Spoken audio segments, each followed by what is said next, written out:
보기 안 좋을 거고 이런 것들은 나오지 않고요. 어쨌든 이제 증류기 때문에 뭐에 의해서 상대 휘발도에 의해서 이제 분리가 일어난다라고 해가지고 여기에서는 이제 물질이 3개가 5개로 가면 무슨 인자가 등장하게 돼요? K인자가 등장하게 돼요. 그래서 K인자는 어떻게 돼요? 얘는 뭐랑 같아요? 상대 휘발도하고 같아요. 그래서 얘는 KJ분의 KI, 즉 IJ 성분으로 이렇게 상대 휘발도 IJ 성분을 K인자로 나타내게 되면 KI 나누기 KJ가 돼요. 뒤에 있는 게 뭐가 된다고 생각하시면 돼요? 분모가 된다고 생각하시면 돼요. 그리고 상대 휘발도는 X상분의 기상인데요. 상대 휘발도는 이렇게 X상분의 기상으로 이렇게 J성분과 I성분으로 구분이 되고요. K인자는 얘도 마찬가지로 J성분이 밑으로 가고 I성분이 위로 올라오게 된다. 그래서 K인자를 통해서도 뭐를 알아볼 수 있다? 상대 휘발도를 알아볼 수 있다. 어쨌든 증류가 일어나려면 뭐의 차이에 의해서? 상대 휘발도의 차이에 의해서 이제 증류는 일어나고요. K인자는 증기압 변화 때문에 온도 의존성이 강하지만 두 성분에 대한 K의 상대적인 값은 온도에 따라 거의 유사하고 K인자의 K는 그 성분들의 뭐와 동일하다? 상대 휘발도와 동일하다. 이렇게 정의가 되죠. 그리고 나서 이제 다성공개가 되면 우리 뭐와 뭐를 구했어요? 여기서는 기포점과 이슬점을 구했어요. 그래서 여러분들 문제를 보고 기포점과 이슬점을 구하실 수 있어야 되는데요. 보시면 이제 기포점을 구하는 방법은 기포점은 어떻게 구할 수 있어요? K인자, 앞에서 나왔던 K인자 곱하기 X상의 성분을 다 더하게 되면 1이 되고요. 이슬점은 기상의 성분의 조성 나누기 뭐가 돼요? K인자로 하면 이게 1이 된다. 그래서 이렇게 이걸 통해서 기포점, 이슬점을 구하게 되고요. 구하는 방법은 어떻게 돼요? 서로 조금 차이가 있어요. 반대죠. 끝에 부분이. 기포점은 혼합물 중간 성분의 전압 온도를 먼저 가정을 한다. 성분이 3개 이상 되는데요. 무슨 성분? 중간 성분의 온도, 전압 온도를 먼저 가정을 하고요. 온도 가정 후 각 성분의 증기압을 구하고 계산한다. 계산된 값을 확인해서 이게 얼마가 되면 1이 되는지 확인을 해야지 1이 되면 온도는 정확한 거예요. 그런데 만약에 1이 안 될 경우 값이 1보다 크면 낮은 온도로 가야 되고요. 기포점의 경우 값이 1보다 크면 낮은 온도로, 값이 1보다 크면 어떻게 해야 돼요? 값이 1보다 크면 낮은 온도로 가고 값이 1보다 작으면 높은 온도로 설정을 해서 뭘 해야 돼요? 시행착오법을 통해서 시행착오법이라는 건 여러 번 반복 계산을 시행착오법이라고 하는데요. 여러 번 반복 계산을 해서 값이 얼마를 맞춰야 돼요? 1이 되는 것을 찾으셔야 돼요. 그 다음 이슬점은 기포점보다는 어떤 온도? 높은 온도로 가야 돼요. 그래서 온도 가정 후 각 성분의 증기압을 얘도 먼저 계산을 하시고요. 계산된 후 값이 1이 되는지 확인을 해야 돼요. 만약에 1이 안 되면 이제 값을 변화시켜야 되는데요. 1보다 값이 크면 이슬점은 높은 온도로 가야 되고요. 1보다 값이 작으면 낮은 온도로 간다. 기포점과 이슬점의 이게 차이가 있는 거죠. 기포점 같은 경우는 1보다 크면 낮은 온도로 가고 1보다 작으면 높은 온도로 가는데요. 이슬점은 1보다 크면 높은 온도로 가고 1보다 작으면 낮은 온도로 간다.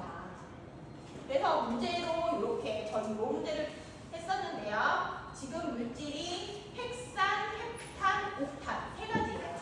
핵산, 헵탄, 옥탄 이렇게 세 가지 물질이 있는데요. 뭐를 중심으로 보라고 했어요? 전압은 1.2 atm이에요.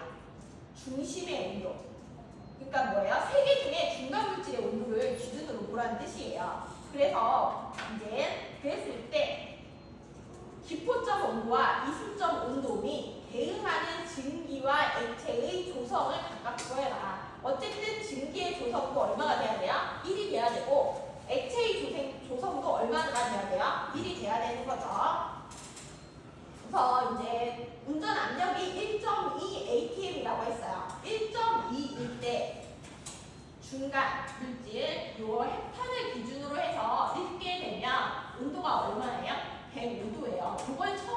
기준점으로 잡으시면 돼요.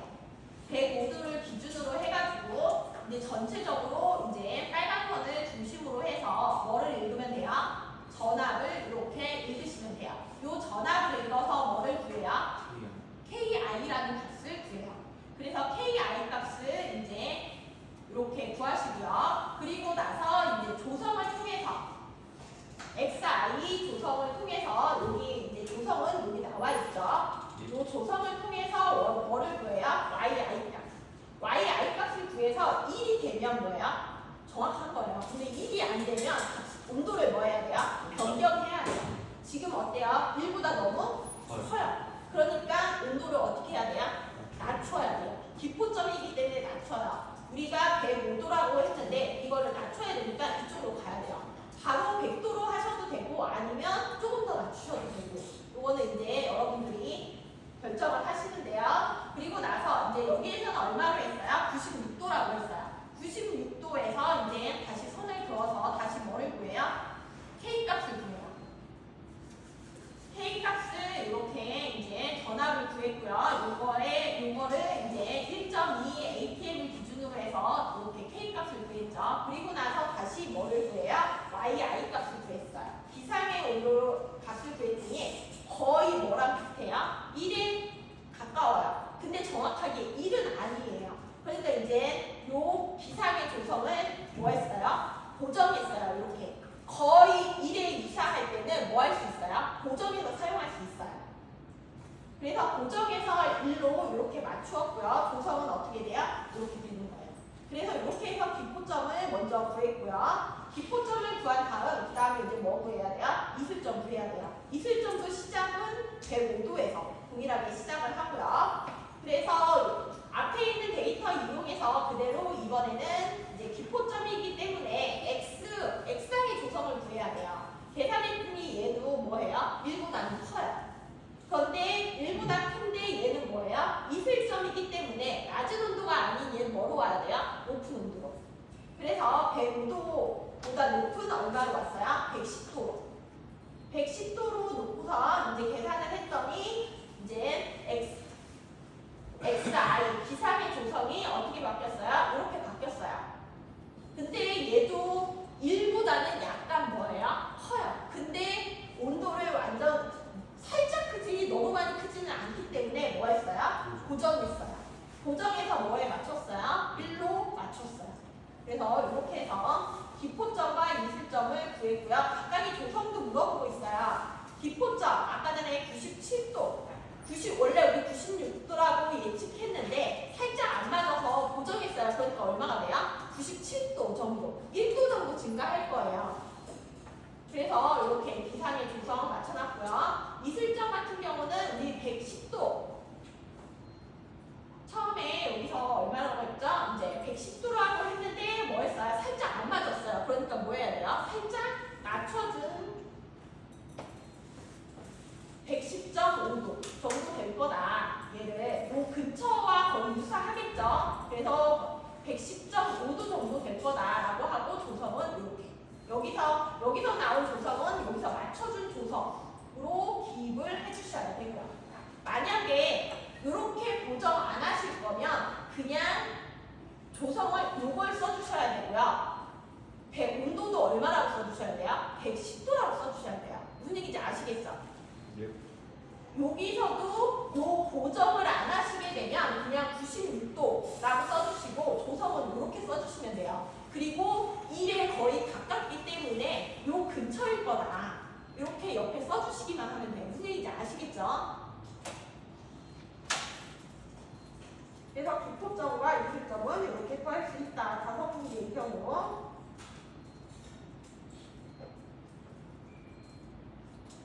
그리고 나서 이제 이거는 앞에 문제랑 동일한데요. 공급 원료가 60%까지 기화가 된대요. 그랬을 때 플래시 되는 온도와 액체 및 증기 조성을 구해라. 또 플래시가 되기 위해서 60%가 기화하려면 공급 원료 액체를 몇 도까지 예열해서 넣어줘야 되냐 이걸 물어보는 거죠. 얘도 마찬가지였어요. 대신 얘는 근데 F 플래시 들어간 물질 중에 얼마가 기화가 된대요? 60% 기화가 돼야 된대요. 요 공식 이용해가지고 푸는 거죠. 그래서 요 공식에 맞춰서 이제 F가 0.6이라는 거를 이제 여기서 잘 이용을 하셔야 되죠. 그래서 플래시대는 온도와 액체 및 증기의 조성을 구해라. 플래시대는 이제 기포점은 앞에서 97도고 있을 점은 110.5도였어요. 그래서 60%만 뭐가 돼야 돼요? 기화가 돼야 되기 때문에 요 온도, 기포점의 온도와 이슬점의 온도 사이에 있는 값이 요 들어간 원료의 60%를 기화시킬 수 있는 온도가 되는 거죠. 그래서 놓고 이렇게 계산을 했더니 얼마가 돼요?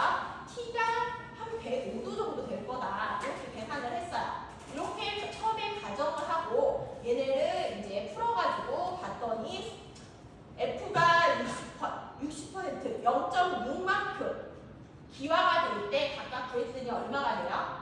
1. 조성이 딱 1이에요. 그러니까 거의 맞네 라고 해서 플래시 온도는 105도로 하고 액체와 기체의 제품의 조성은 이렇게 될 거다 라고 하는 거죠. 요 공식 이용해가지고 푸는 그러한 문제예요. 앞에서 푼 거랑 동일한데요. 기상이 얼마만 들어간 원료에 얼마큼만 60%만 기화시킨다 기체가 되게 할 거다. 그 예열 온도를 구해라. 앞에서 구한 기포점과 이슬점 사이에 있는 값으로 운전을 해야지 그렇게 되겠죠. 만약에 100% 기화시키려면 어떻게 해야 돼요? 110도 이상으로 뭐 해야 돼요? 운전을 해야 되고요. 만약에 기화시키지 않으려면 어떻게 해야 돼요? 97도 아래로 운전을 해야 되겠죠. 근데 그렇게 하면 뭐를 얻을 수 없어요? 제품을 얻을 수가 없게 되는 거고요. 그래서 다섯 분계 같은 경우 이슬점과 기포점을 이용해서 탑상으로 얻으려고 하는 제품을 한 성분만은 얻을 수 없지만 원하는 물질을 어느 정도 이제 분리를 가능하게 할 수 있기 때문에 이렇게 기포점과 이슬점을 구하는 거고요. 그리고 이제 두 번째 문제는 60%만 기화시키려고 할 때 액체를 몇 도까지 가열을 시켜야 되느냐 이걸 물어보고 있어요. 그래서 여기에서는 이제 비열과 엔탈피를 알려줬는데요. 보시게 되면 비열과 핵산, 핵탄, 옥탄 요거에 얼마큼만 60% 0.6만 기화시켜야 되기 때문에 이제 엔탈피는 이렇게 4,345칼로리가 되는 거고요. 이 엔탈피를 뭐를 이용해서 이 엔탈피는 비열과 뭐를 온도차를 이용해서 이 값에 도달했을 때 60%만 기화가 되기 때문에 지금 이제 공급 완료의 온도가 105도였어요. 그러면 여기에 T 제로가 뭐가 되는 거예요? 예열해서 넣어주는 그러한 온도가 되겠죠. 그래서 구하게 되면 얼마가 된다? 167도가 된다. 이렇게 구할 수 있는 그런 문제라고요.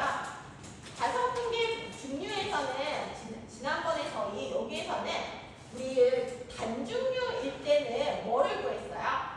이상 단수를 구했어요. 그쵸? 그리고 단중류일 때는 두 물질에 뭐가 여기에 저희가 단중류 다섯 분계 중류일 때는 단중류일 때와 구분해서 꼭 알고 계셔야 되는 게 이거라고 말씀드렸는데 혹시 기억나세요? 요 PPT? 두 성분일 때는 불변지역, 즉 기상과 액상의 조성이 같게 나타나는 지역이 한 개 있다고 있어요. 근데 성분이 3개 이상 되면 불변지역이 2개 나타난다고 했어요. 뭐를 중심으로? 원료 공급단을 중심으로 해서 위에 하나, 아래에 하나. 그래서 산이 분리되지 않는 불변 지역이 2개 나타나는 게 다섯 분계 증류에서의 특징이 된다라고 얘기했었는데 기억나세요? 그리고 나서 이제 기상과 액상의 조성이 같아요 라고 하면 여러분들 떠오르시는 거 뭐가 있어요? 기상과 액상의 조성이 같은 물질이 있다라고 했어요. 근데 이건 증류하다가 나타나는 거고요. 기상의 조성과 액상의 조성이 같은 물질을 다른 말로 뭐라고 부른다고 했어요? 액상의 조성과 기상의 조성이 다른 조건을 아무리 변화시켜도 동일하게 유지되는 물질이 있는데 그런 물질을 뭐라고 부른다? 공기. 네, 공비구나. 혼합물. 그쵸? 근데 공비 혼합물은 기상의 조성과 액상의 조성이 하나씩 꼭 존재하는 게 공비 혼합물인데요.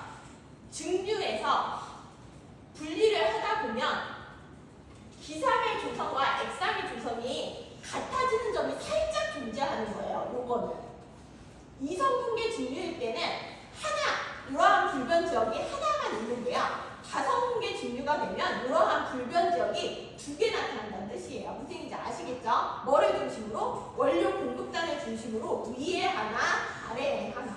그런데 그냥 혼합물, 이성분계 혼합물을 분류할 때는 한 개가 나타나요. 위에 나타날 수도 있고 아래에 나타날 수도 있는데 성분이 여러 개 되면 위에 하나, 아래에 하나, 두 개가 나타난다. 그래서 이걸 기억하셔야 되고요. 불변 지역이 네. 공기 물질 생리는 아니요. 그냥 어떤 물질을 여러 개의 물질을 넣고 분리를 하다 보면 이제 시간 타임별로 이제 조건을 바꿔가면서 상태명 곡선을 만들다 보면 기상과 액상이 같아지는 점이 하나씩 있다라는 뜻이에요. 근데 이제 공비 혼합물 같은 경우는 그 점이 좀 길게 이어지면서 다른 조건으로는 그 지점을 깰 수 없는 게 공비 혼합물인 거고요. 일반 혼합물 같은 경우는 그 조건이 하나씩 나타나는데 온도가 변한다거나 이렇게 되면 그 점이 금방 깨져요. 그래서 상분리는 일어나는데 이제 어쨌든 하나씩 존재하게 된다. 이렇게 되는 겁니다. 그래서 다성분계 증류는 제가 이제 기포점, 이슬점 구하는 거 요거 잘 알고 계시라고 지난번에 말씀드렸고요. 혹시 모르시니까 자 가지고 그래프 보시려면 자 필요할 것 같으시면 자는 준비해 오셔도 돼요. 무슨 얘기인지 아시겠죠? 다성분계 증류는 이렇게 되고요.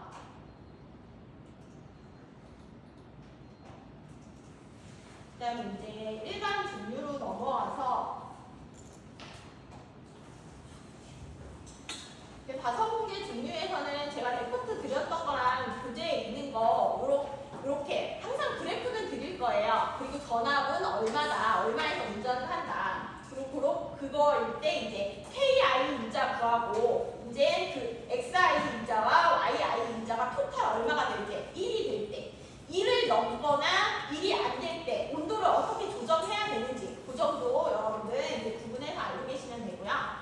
이제 증류로 넘어가가지고 증류는 이러한 뱃셀로 되어 있는 게 이제 증류기고요. 밑에는 리보일러가 있고 위에 뭐가 있어요? 콘덴서가 있어요. 콘덴서나 리보일러나 전부 다 우리 뭐라고 불렀어요? 오늘 오전에 배웠죠? 열교환기가 되나? 그쵸? 그래서 이제 이러한 이제 탑을 이제 일반 우리 그동안은 요것만 배운 거예요. 그쵸? 증류에서 증류탑 몇 개로 몇 단위로 해서 분류할 거냐 뭐 그런 걸 배웠는데요. 이제 전체적으로 증류를 하기 위해서는 이론 단수가 몇 단위인지 구하고 운전 온도 이런 것들 구하고 나서부터는 안에 소재도 결정을 해야 돼요. 소재를 결정할 때 제일 먼저 결정하는 게 트레이.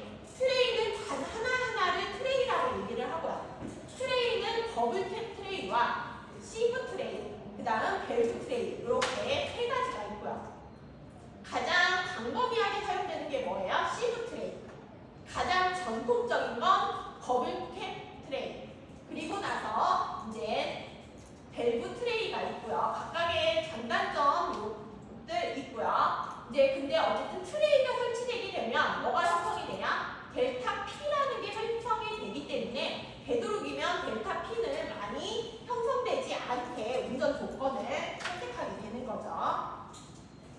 그래서 이렇게 제일 먼저 트레이를 선택하게 되고요. 그 다음에 이제 트레이가 선택이 되면 그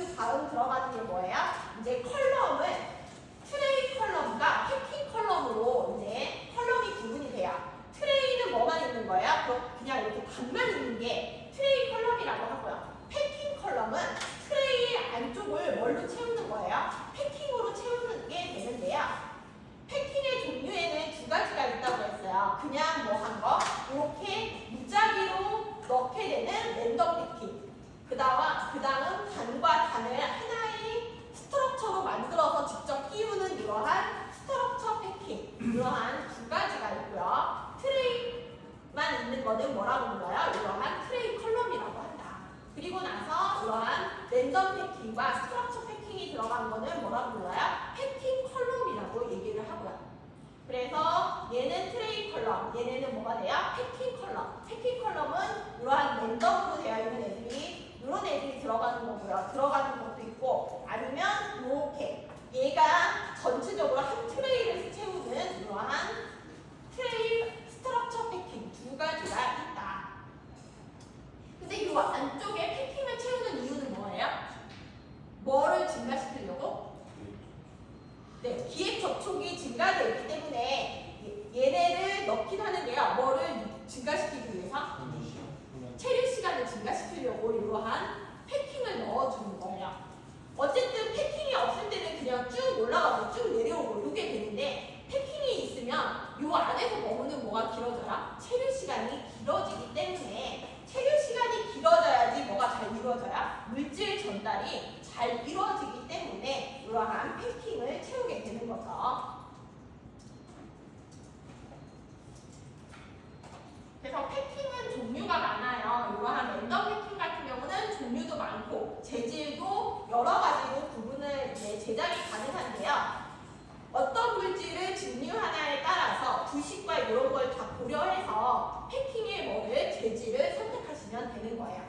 그리고 나서 이제 이렇게 만들어지는 것들이 일반 증류할 때 제일 먼저 몇 단인지 확인하시고 그 다음 이제 트레이만 넣을 거냐 아니면 패킹까지 넣을 거냐 이러한 세부 조건에 의해서 이런 이제 그런 것들 결정을 하시면 되는 거고요. 그 다음 이제 공비 혼합물이에요. 공비 혼합물은 뭐예요? 분리가 되지 않는. 네, 뭐가 같기 때문에 기상의 조성과 액상의 조성이 같아요. 그런데 얘는 그냥 단순 조작으로는 절대 이 점을 깰 수가 없는 물질들을 공비 혼합물이라고 하는데요. 그렇기 때문에 이렇게 이러한 공비점을 갖게 돼요. 공비 혼합물. 그래서 이러한 공비 혼합물들도 이제 증류를 하려면 상대 휘발도를 이용해야 된다는 거 여러분들 알고 계시고요. 상대 휘발도는 이러한 K인자와 액상과 기상의 이러한 조성의 비로도 표현이 가능하다라는 거 알고 계시면 되고요. 공비 혼합물은 그래서 증류하기 위해서 세 가지 특수한 방법을 이용해요. 압력 변환 증류 공정과 공비 증류 공정, 그 다음 추출 증류 공정 이 세 가지를 이용한다고 했어요. 압력 변환 증류 공정은 압력에 따라서 뭐가 바뀌어요? 공비점이 이렇게 바뀌어요. 그 원리를 이용한 게 바로 압력 변환 증류 공정이고요. 추출 증류 공정은 뭐예요? 추출제라는 물질을 넣어줘요. 얘는 비휘발도가 1에 가까운 게 또는 공비계에 대한 증류, 분류 조작에 있어서 원료의 두 성분보다 휘발도가 뭐한 거? 작은 첨가제를 가함으로써 이 휘발도가 작은 첨가제가 뭐가 되는 거예요? 추출제가 되는 거예요. 원료의 비휘발도를 변화시키는 원리를 이용하는 게 추출 증류 공정이고요. 공비 증류 공정은 원래 성분의 상대 휘발도를 변경시켜서 뭐를 제거해요? 공비점을 제거하는 공비점 분리제를 넣어주게 돼요. 그래서 상대 휘발도의 차를 크게 하여 공비점을 이동시키는 원리를 이용한 게 공비 증류 공정이 돼요. 그래서 압력 변환 증류 공정은 압력이 변함에 따라서 공비점이 변하는 원리를 이용하기 때문에 압력을 변화시켜요. 저압과 어떻게? 고압으로. 저압, 고압 이렇게 설치해도 되고요. 아니면 고압, 저압 이렇게 설치를 해도 돼요. 뭐만 다르면 돼요? 두 컬럼의 압력만 다르면 되고요. 그 다음에 이제 공비 증류 같은 경우는 공비점 분리제를 넣는다고 했는데요. 공비 혼합물의 공비점을 깨거나 아니면 이동시키기 위해 제3의 성분인 공비점 분리제가 필요하다. 공비 증류에서는 뭐가 필요하다? 공비점 분리제가 필요하다. 근데 공비점 분리제는 공비점을 깨기도 하고 아니면 공비점을 뭐예요? 이동시키는 역할을 한다. 그래서 공비점 분리제는 원래 성분의 뭐를 변경시킨다? 상대 휘발도를 변경시켜 공비점을 제거하거나 상대 휘발도의 차를 크게 하여 공비점을 이동시키는 역할을 하는 게 바로 공비점 분리제가 된다. 이거 기억하셔야 되고요. 공비 증류에서는 뭐를 넣어준다? 공비점 분리제를 넣어준다.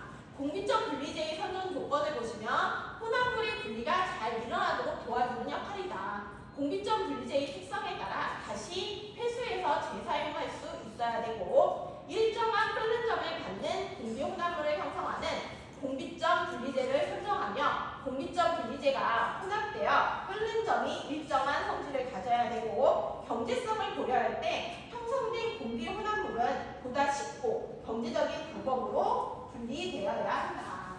그러한 공기점 그 다음에 이제 연력학적인 영역을 고려하게 되면 공기점 분리제가 기존 혼합물과 섞여 있을 시 어느 한 성분의 휘발도를 강화하도록 선택되어야 하고요. 공기점 분리제의 첨가는 분리되는 이성분계들 사이에 상대 휘발도 차이를 강화하고 또는 반대로도 만들어야 된다. 이러한 것들을 통해서 공기점 분리제를 설정하시면 되고요. 그래서 공기점 분리제를 이용하는 공비 증류는 컬럼을 2개로 설치하기도 하고 아니면 3개로 설치를 하기도 하고요. 그 다음 마지막 추출 증류 공정이에요. 추출 증류 공정은 뭐를 넣어줘요? 추출제라는 걸 넣어줘요. 혼합된 두 성분보다 얘는 끓는 점이 높은 제3성분을 가하면 두 성분 중 제3성분의 친화성이 강한 성분의 휘발도가 내려가고 두 성분 간의 휘발도가 커지게 된다. 그 결과 분리 조작이 쉬워지고 증류로 두 성분을 나눌 수 있게 된다. 따라서 혼합된 두 성분보다 끓는 점이 높은 제3성분을 가하면 추출제는 뭐가 돼야 된다고 했어요? 원래 넣어준 두 성분보다 뭐가 높은 거? 끓는 점이 높은 제3성분을 넣어줘야 되는 거예요. 그래서 추출제는 원래 있는 두 물질보다 뭐가 높아야 돼요? 끓는 점이 높은 게 추출제의 특징이에요. 가하면 두 성분 중 제3성분의 친화성이 강한 성분의 휘발도가 내려가게 되고 두 성분 간의 상대 휘발도는 커지게 된다. 그래서 이러한 원리를 이용해서 증류하는 게 추출 증류 공정이고요. 추출 용매를 설정할 때는 혼합물 중 키 커포넌트의 상대 휘발도를 변화시켜야 된다. 키 커포넌트가 되는 건 뭐예요? 원래 얻고자 하는 성분의 상대 휘발도를 변화시켜야 되고요. 로 몰랄 렌트 hit이라고 이거는 낮은 몰 잠열을 가져야 된다. 몰 잠열은 어떻게 돼야 되나요? 낮아야 된대요. 또 운전이 경제적이어야 되고 열정으로는 안정적이며 혼합물과의 가능성은 당연히 없어야 되고 쉽게 구입할 수 있고 가격은 저렴해야 된다. 또 부식성과 마모성도 없어야 하며 독성이 없어야 된다. 또 키 컴포넌트와 쉽게 분리돼야 한다. 또 솔벤트는 시스템의 상대 휘발도를 변화시킬 수 있는가에 근거하여 선택할 수 있어야 된다. 그래서 이러한 추출 용매, 추출제를 선정하는 조건은 이런 것들이 있고요. 추출 증류 공정도 마찬가지로 2개의 컬럼으로 설정하는 2컬럼 아니면 컬럼을 3개로 배열하는 3컬럼 이렇게 구성을 할 수 있어요. 그래서 일반적으로 그동안은 공비혼합물은 거의 대부분 뭘로 이루어졌어요? 추출 증류 공정으로 이루어져 있어요. 그래서 웬만한 물질에 대한 이제 솔벤트 추출제는 이렇게 인터넷으로 여러분들 웬만한 거는 다 검색이 가능하세요. 그래서 이렇게 되고요. 여기부터 이 숙제가 하나 있었고요. 얘도 마찬가지로 이제 앞에서 했던 거, 전에 했던 거 여기 숙제가 있었던 거죠. 그래서 요거까지 한번 풀어보시면 되고요. 기포점, 이슬점 구하는 거고요. 그 다음 이제 오늘 어제까지 했었죠. 기체 흡수와 관련된 부분 했어요. 거의 이제 흡수 가기 전에 흡착과 흡수에 대해서 구분을 했는데요. 흡착은 고체 또는 액체 표면에 기체 또는 액체의 용질이 축적되는 거. 흡착이라는 건 표면을 긁는 게 흡착이고요. 흡수는 뭐예요? 안쪽으로 스며 들어가는 게 흡수다. 이렇게 해서 2개를 구분할 수 있고요. 흡착은 발열성이고 흡수는 흡열 아닙니다. 흡착은 비교적 빠르게 일어나며 흡수는 비교적 느리게 일어난다. 또 흡착은 어떻게 돼요? 처음에는 빠르지만 나중에는 감소해요. 왜? 표면에 붙는 거기 때문에 처음에는 붙을 수 있는 공간이 많아서 빠르게 일어나지만 이미 붙어버리면 빈 공간을 찾아가야 되기 때문에 점점 속도는 감소하기 시작하고요. 흡수는 균일한 속도로 계속 발생이 된다. 그 다음 흡착이 일어나기 위해서는 흡착 흡착질과 흡착제가 있어야 되는데요. 흡착제는 흡착하는 물질이에요. 많이 이용되는 게 활성탄과 실리카겔. 이러한 흡착제는 뭐가 넓어야 돼요? 표면적이 넓어야 된다. 또 이제 표면적이 넓어야지 붙을 수 있는 공간이 많기 때문에 이러한 흡착제는 보통 뭘로 많이 제작이 된다? 가공성 물질로 많이 선택이 된다라고 했고요. 그 다음 흡착질은 흡착되는 물질이에요.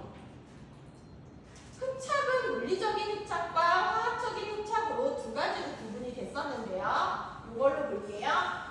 물리적인 흡착은 어디에서 많이 흡착이 일어나요? 저온에서. 화학 흡착은 고온에서 많이 발생을 하고요. 물리 흡착은 가역 반응이고 화학 흡착은 비가역 반응이다. 물리 흡착의 속도가 훨씬 빠르고 화학 흡착은 속도가 느리다. 물리 흡착은 결합 방식이 반대로 발생. 화학 흡착은 이온 결합, 고무 결합, 배위 결합 등 화학 결합에 의해서 이루어진다. 그렇기 때문에 물리 흡착은 반응열이 얼마나 필요해요? 5에서 10kcal 정도고 화학 흡착은 10에서 100kcal 정도 된다고 했어요. 흡착이 적용되는 방정식은 물리 흡착은 프레들리시 흡착 등분선을 따르고 화학 흡착은 레미어 흡착 등분선을 따른다고 했는데요. 물리 흡착은 다층으로 흡착이 이루어질 수 있고 화학 흡착은 어떻게 된다고 했어요? 단층으로만 흡착이 이루어진다 하는 거. 그 다음에 흡착에 영향을 주는 건 무슨 요인이 있었어요? 흡착제의 표면적, 그 다음 흡착제의 표면 온도, 흡착되는 기체의 특성과 기체의 압력 이런 것들에 의해서 흡착에 영향을 받을 수 있다라고 지난 시간에 정리했고요. 그 다음에 이제 기체의 흡수인데요. 기체는 기체를 흡수시키려면 위에 기체는 액체의 흡수를 많이 시켜요. 그쵸? 그래서 위에서는 뭐가 내려와요? 액체가 내려오고 아래에서는 기체가 올라가는 우리 증류에서 배웠던 그 공정 그대로 적용이 되는 거고요. 그래서 기체와 액체의 뭐가 잘 돼야 돼요? 체류 시간이 길어야지만 액체가 기체에 뭐 할 수 있어요? 잘 녹아 들어갈 수 있어요. 그래서 안에를 뭘로 채워요? 대부분 패킹으로 이렇게 채우게 돼요. 그래서 안에 패킹은 이렇게 여러 가지 재질이 있을 수 있고요. 이러한 패킹은 탐대 유체와 화학 작용은 없어야 되고 가볍고 견고해야 되며 간의 용적과 표면적은 커야 좋아요. 또 기액 접촉이 원활해야 되고 공급률이 커야 돼요. 공급률이라는 건 뭐라고 말씀드렸어요? 빈 공간을 공급률이라고 얘기했고요. 그런데 이렇게 얘네를 채우다 보면 뭐가 형성될 수 있어요? 패킹으로 채우면 뭐가 형성될 수 있어요? 편류라는 게 생길 수 있어요. 편류는 다른 말로 채널링이라고 얘기를 하고요. 채널링은 유체의 흐름이 컬럼 전 영역에 걸쳐서 골고루 일어나지 않고 어떤 영역에만 집중되는 게 편류라고 했고요. 편류를 방지하기 위해서는 리퀴드 디스트리뷰터를 탑 중간에 설치하거나 아니면 컬럼과 패킹의 직경비를 어느 정도로 맞춘다고 했어요? 8대1 정도로 맞춘다. 또 충전재를 어떻게 하라고 했어요? 균일하고 규칙적으로 세우라고 얘기를 했어요. 또 탑의 면적당 액의 주입구를 1피트 제곱당 몇 개 이상으로 설치해야 된다고 했어요? 5개 이상으로. 즉 밑바닥에도 구멍이 여러 곳에서 골고루 분산이 돼야 위와 아래에서 뭐가 일어나지 않아요? 편류가 일어나지 않고 유체가 잘 움직인다고 말씀드렸어요. 그 다음에 이제 액체를 기체에 이제 녹게 할 때 뭐 이제 운전 압력을 로딩 포인트와 플로딩 포인트로 이제 잘 압력을 조절하라고 했는데요. 요 A 곡선은 뭐 한 거예요? 액체는 흘려주지 않고 뭐만 흘려준 거예요? 기체만 흘려줬을 때 이렇게 되고요. 그리고 나서 점점 이제 압력이 증가될수록 흡수탑의 작업은 어디를 넣으면 안 돼요? L점이 뭐가 된다고 했어요? 로딩 포인트, 부하점을 넣으면 안 된다고 했어요. 여기서 넘게 되면 그 다음부터는 어떻게 돼요? 얘가 급격히 상승할 수 있어요. 얘가 급격히 상승하면 뭐가 이루어질 수 있어요? 범람이 이루어질 수 있다라고 했어요. 그래서 요 F점을 지나면 무조건 뭐가 일어나요? 범람이 일어나는데요. F점을 그래서 플로팅 포인트라고 했고 범람점이라고 했는데요.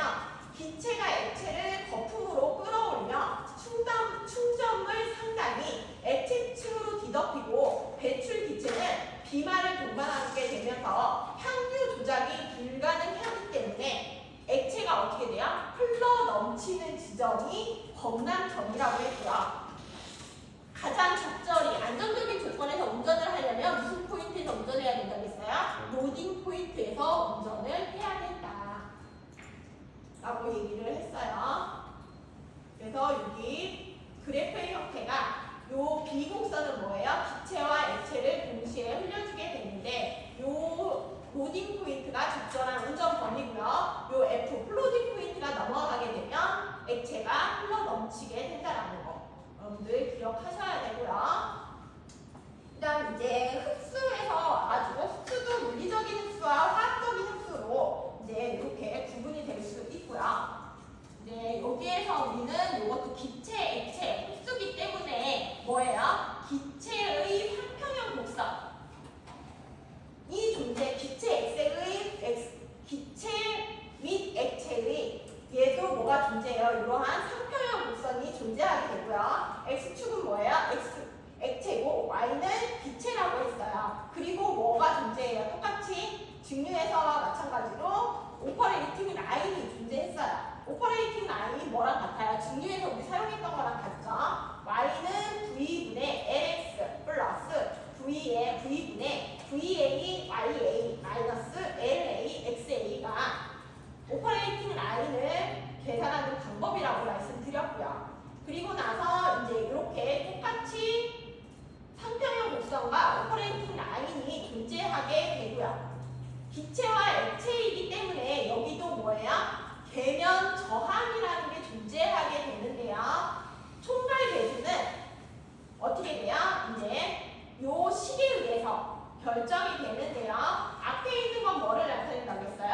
기체 경막의 물질 전달 저항은 이렇게 구하고요. 얘는 뭐예요?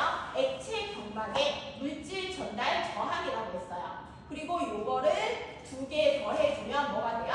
총괄 구동력이라는 걸 이렇게 얻을 수가 있고요. 그리고 나서 요걸 통해서 뭐를 구한다고 했어요? 탑의 높이.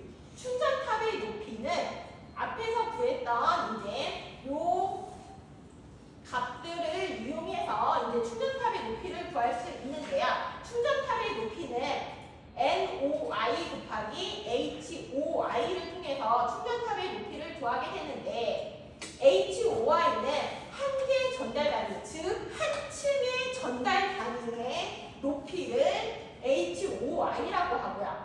그 다음은 이제 전달수, NOI는 전달수를 의미하게 되는데요. 그래서 탑의 높이는 이렇게 구해지게 되는데요. 우리 요 값은 뭐라고 했어요?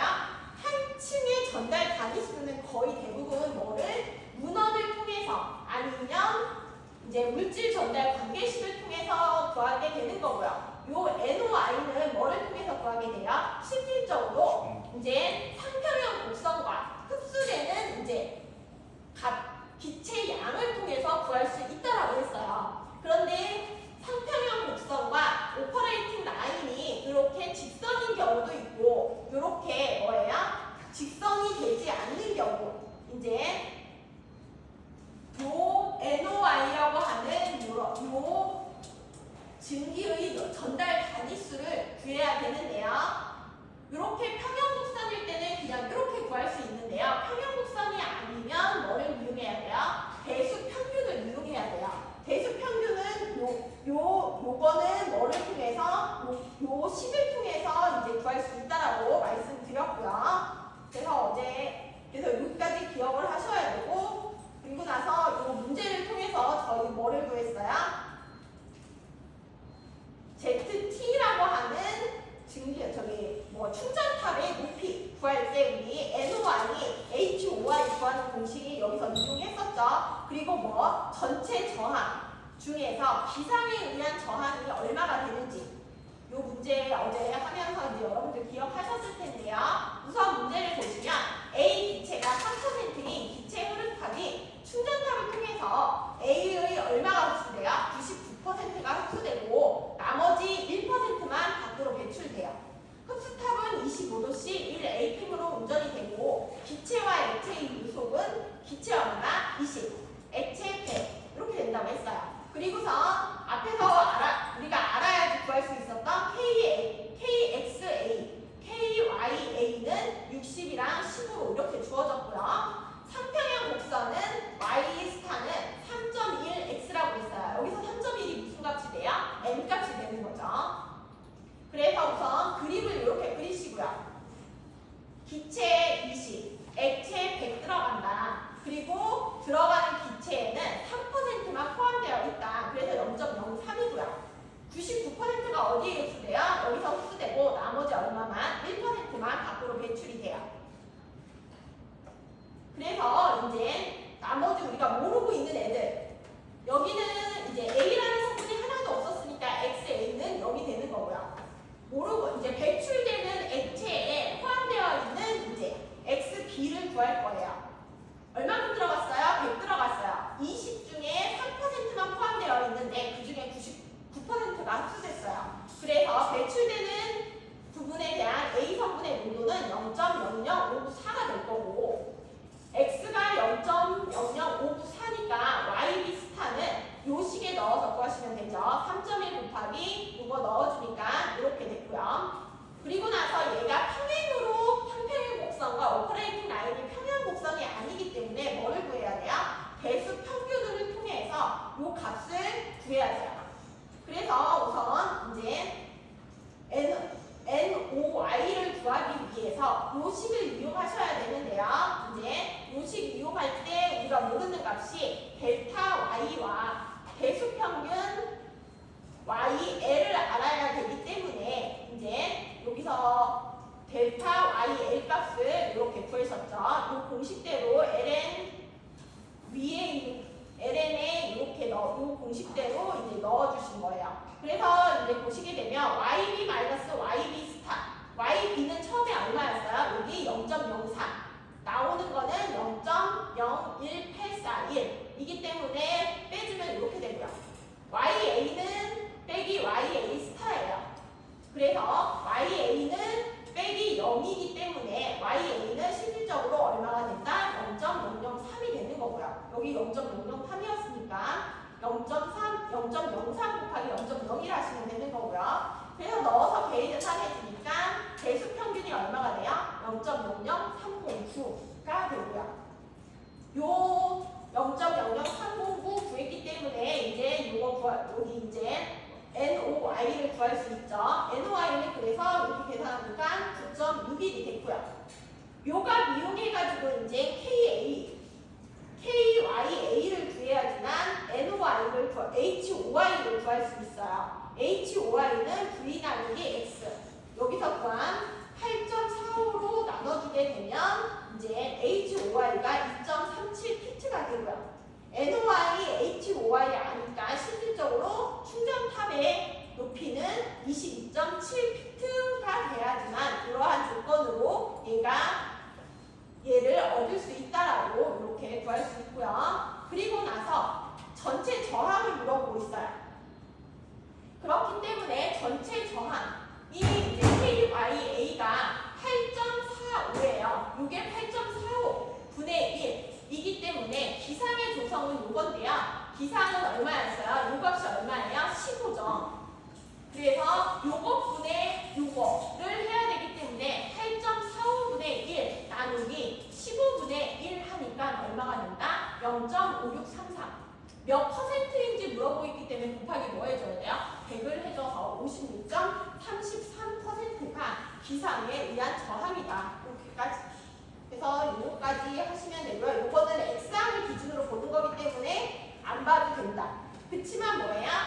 X항을 기준으로 해서 보나 기상을 해서 기준으로 해서 보나 Z7가 총 높이는 충전탑의 높이는 어떻다? 동일하다. 이렇게 얻어진다고 어제 말씀드렸죠. 그래서 여기까지 하시면 돼요. 그리고 오늘 했던